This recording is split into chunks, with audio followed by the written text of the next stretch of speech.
Salmo 86.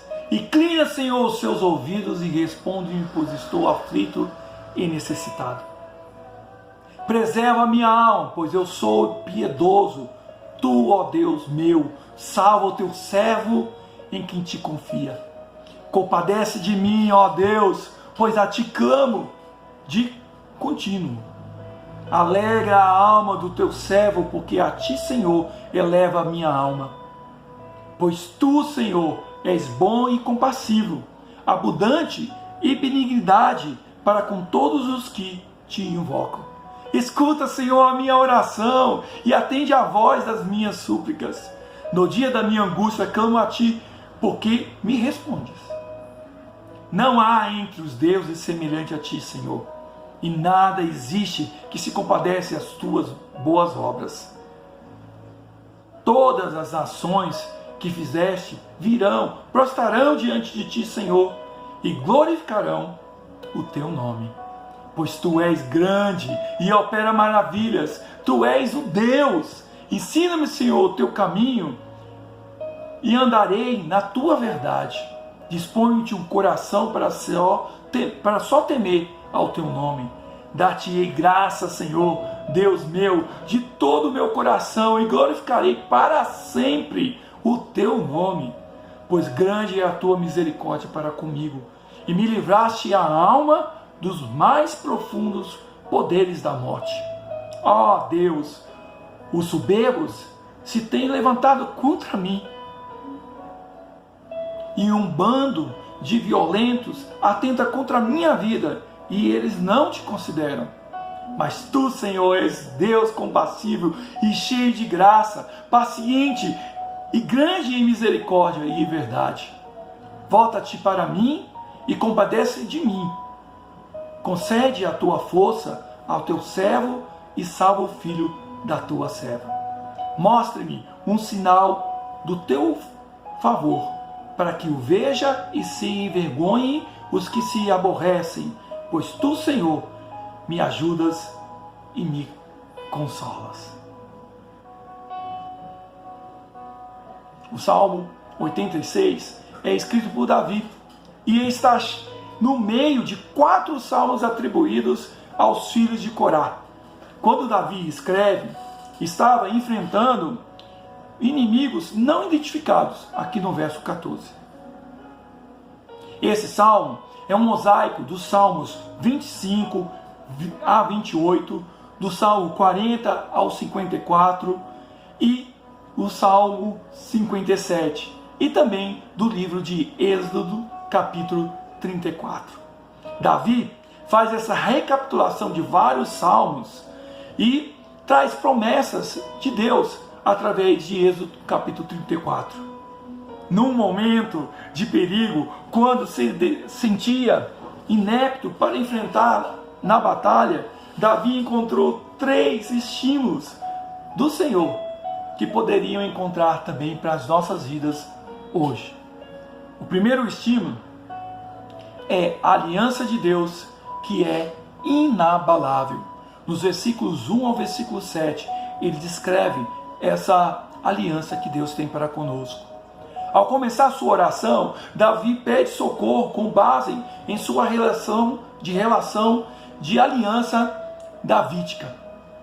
No capítulo 7 de 2 Samuel, nos versículos 15, descreve: mas a minha misericórdia, se não, aparta-te dele, como a retirei de Saul, a quem tirei de diante de ti. Os profetas descreviam que Deus havia uma aliança especial. O profeta Naamã disse que havia uma aliança especial sobre a vida de Davi, e não ia retirar o espírito dele como retirou de Saul. Essa aliança que Deus tinha com Davi fez com que Davi confiasse no cuidado, no zelo que Deus tinha para a sua vida. Da mesma forma que os cristãos podem orar ao nome do Senhor Jesus, baseado na aliança da graça, que é descrita lá em Hebreus capítulo 10, versículo 16. Esta é a aliança que farei com eles depois daqueles dias, diz o Senhor. Porém no seu coração e na sua mente a minha lei. Podemos confiar que Deus tem uma aliança para a nossa vida, assim como Deus estabeleceu uma aliança para Davi e para os seus descendentes. Deus traz uma aliança, uma nova aliança, aliança da graça sobre as nossas vidas, e é ela que nos baseia quando clamamos ao Senhor. O caráter singular do Senhor é outro tema comum que baseia essa aliança de Deus para com o salmista e de salmista para com Deus. Davi usa 3 nomes para descrever o grandioso poder de Deus. Ele usa Jeová, que é eu sou o que sou. Ele usa Adonai, o poder que emana de Deus. E Elohim, Deus forte, todo-poderoso.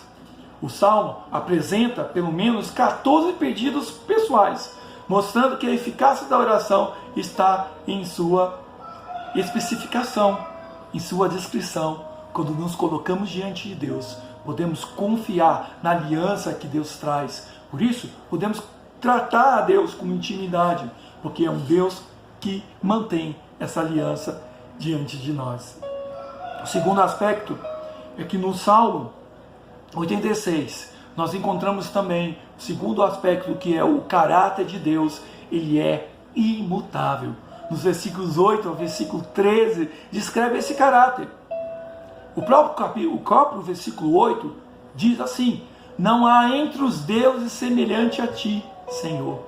Essa é uma confissão de um homem que conhecia muito bem Deus. Em Êxodo capítulo 15, versículo 11, que é citado por Davi aqui, diz: o Senhor, quem é como tu entre os deuses? De fato não há ninguém semelhante a Deus. Os outros deuses nem existem. Existe apenas um Deus verdadeiro. Em seus 10 anos de exílio no deserto da Judéia, Davi havia aprendido uma dura lição. Ele havia aprendido a confiar no caráter de Deus e no seu modo de lidar com sua vida, permitindo adversidades, mas cuidando dele, zelando dele, protegendo em momentos mais terríveis. E assim ele aprendeu a confiar em Deus. Sendo, pois, Davi o profeta que é descrito em Atos capítulo 2, versículo 3, profeta, e sabendo que Deus havia jurado que um dos seus descendentes se assentaria no seu trono. Davi é usado ali, através desse salmo, para descrever que um dia viria um descendente dele e todos os povos da terra se inclinariam e aceitariam a sua soberania, o seu poder. Mas havia um terceiro aspecto, um aspecto que levava ele a acreditar em Deus. A glória de Deus que prevalecerá. Nos versos 14 ao verso 17, descreve essa glória que Deus vai prevalecer para toda a eternidade. Os inimigos de Davi eram orgulhosos e prepotentes, e ignoravam a ação de um Deus justo. Mas Davi deixa de olhar para os seus inimigos e contém seus olhos totalmente focados em Deus que o guiou e o salvou.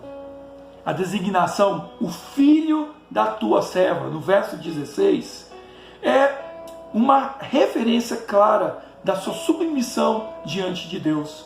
Os filhos dos servos eram considerados fiéis e eram criados na casa do Senhor. E a esses tinham a total proteção do seu Senhor. Ninguém poderia tocar neles, porque eram os filhos dos servos, eram aqueles que nasceram na casa do Senhor.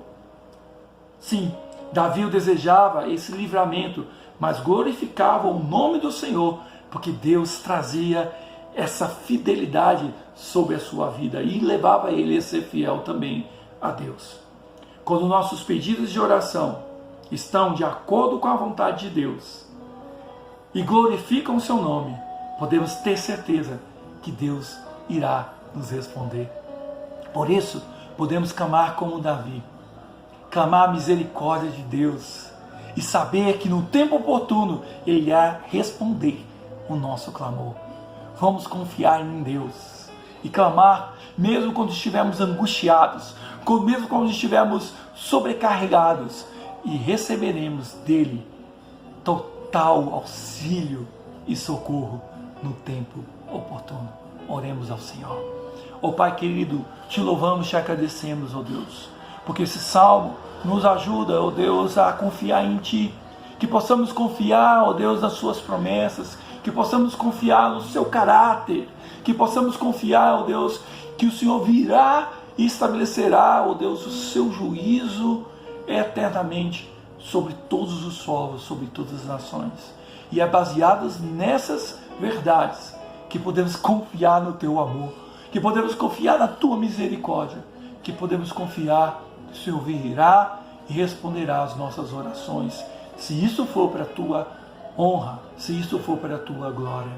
Clamamos, ó Deus, venha sobre nós, venha sobre as nossas fragilidades, venha curar, ó Deus, aqueles que estão enfermos, venha trazer, ó Deus, paz e tranquilidade, venha trazer, ó Deus, harmonia aos lares, venha trazer, ó Deus, realmente confiança no meio da adversidade. Que o Senhor venha nos abençoar, em nome de Cristo Jesus. Amém. Que a graça e a paz de nosso Senhor Jesus Cristo estejam sempre todos vocês. Amém.